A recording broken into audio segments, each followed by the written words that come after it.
Yo, yo, yo, what up? Maddie here. Been playing with my black-green modern elves deck. It's a lot of fun. It's a bit combo-y. It's tribal. It's actually really quite strong. And I'd say could be a competitive deck, honestly, more competitive than most of the stuff I play with. It does have room for tweaks because there's lots and lots of elf cards in Modern. There's just scads of them out there. But I had a lot of fun making and playing with this deck, as you'll see in the videos. And although unfortunately I didn't get to show anything too crazy, but I've got to say the deck does some crazy things. Here's an example of turn 5 in Modern here. Attacking, my opponent was at 20 life at the start of the turn, I believe. Or 17, maybe he was at 17. And I played this. I had 1, 2, 3, 4, 5, 6, 7, 8, 9, 10, 11, 12 elves out on turn 5. Shaman of the Pack for 12. And then attacked for about a bazillion. He did have 3 blockers out also. 1, 2. No, 2 blockers. One was a Pine Walker, another one was another 2/2 guy. And I was able to activate Azuri 4 times, I guess.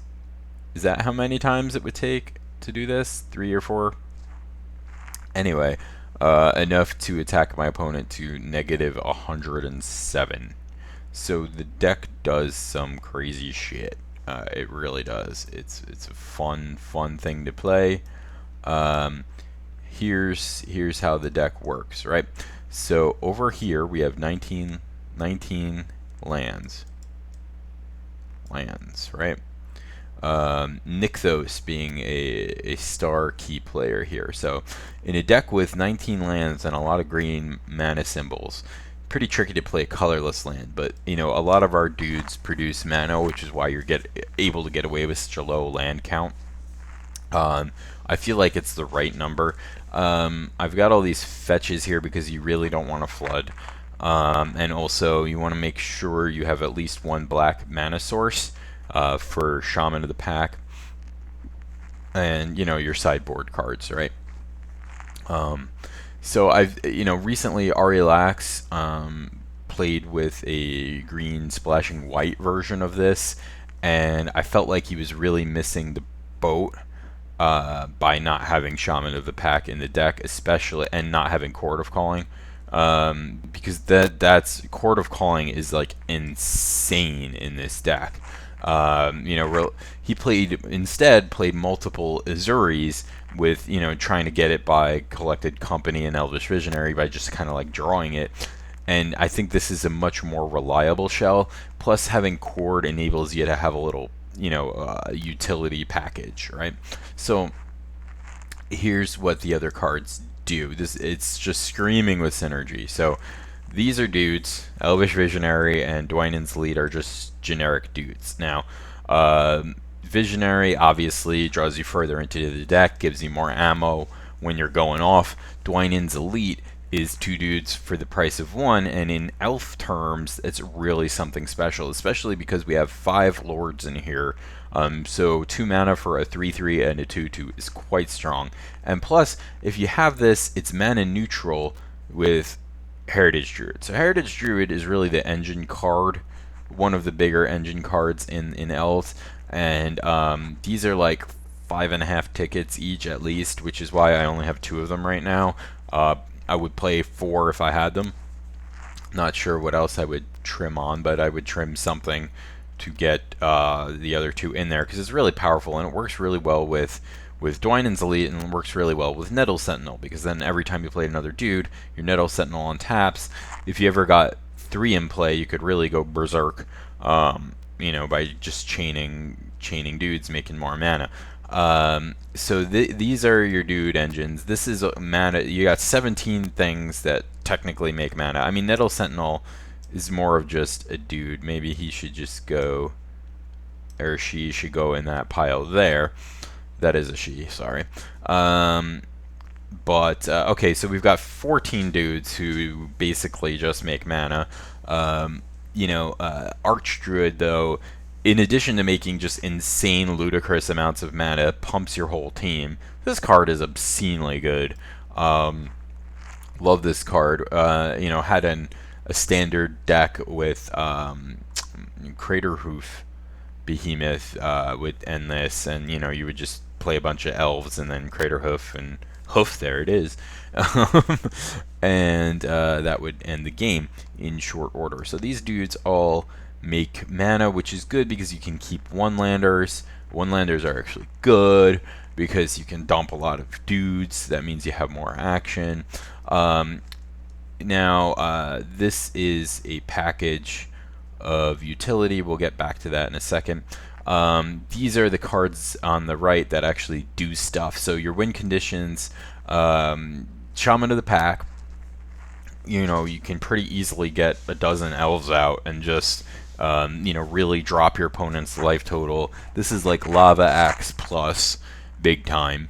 And you can search it up with Cord for instant speed, you know, 12 to the face or whatever, end of opponent's turn.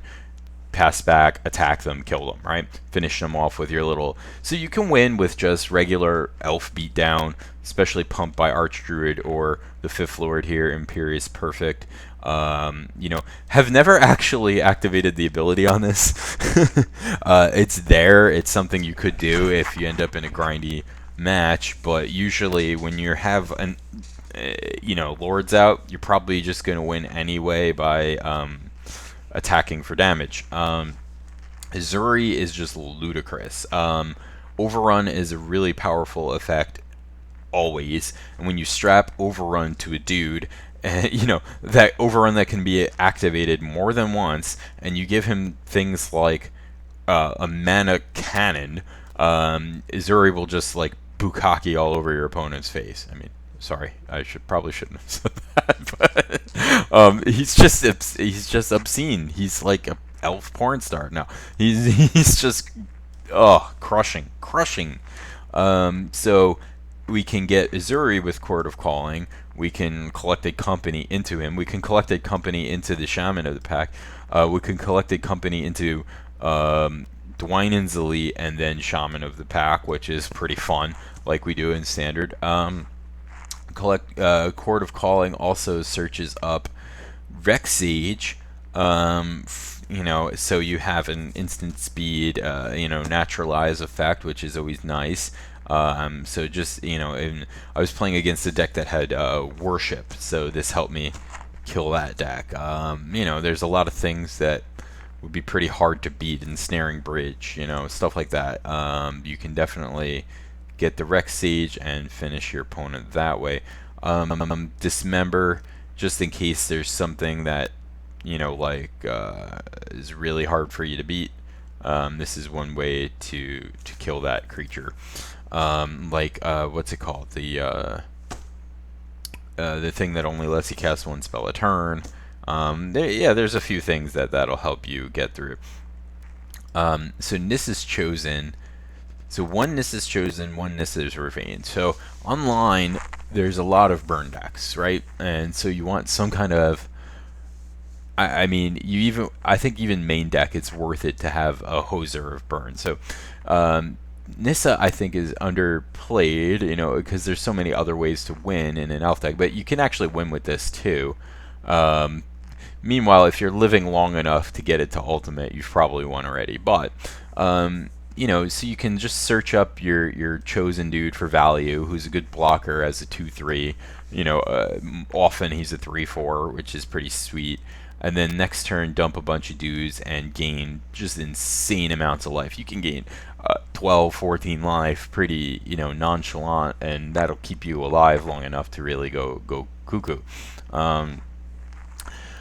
Sylvan Messenger is also a good chord target.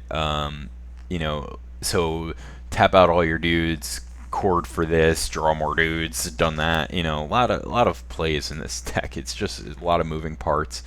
Um, and anyway, yeah. So that you can. I often board out the Nissa and Nissa's chosen team, but it's a good way to gain a lot of life. And in the board, we have more life gain with the Essence Wardens. This deck, you can really stay alive quite well versus burn deck between the Nissa and all the Essence Wardens gaining you a ton of life.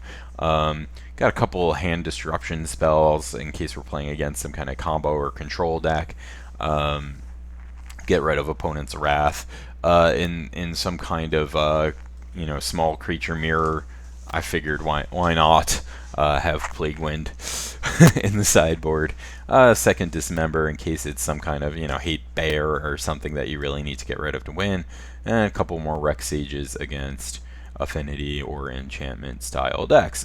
So kind of like a not terribly well thought out sideboard, but slightly well thought out compared to what I usually do. Because I just play just for fun, as you know. Well, anyway, this deck is a lot of fun. I hope you watch all the matches and enjoy. Peace.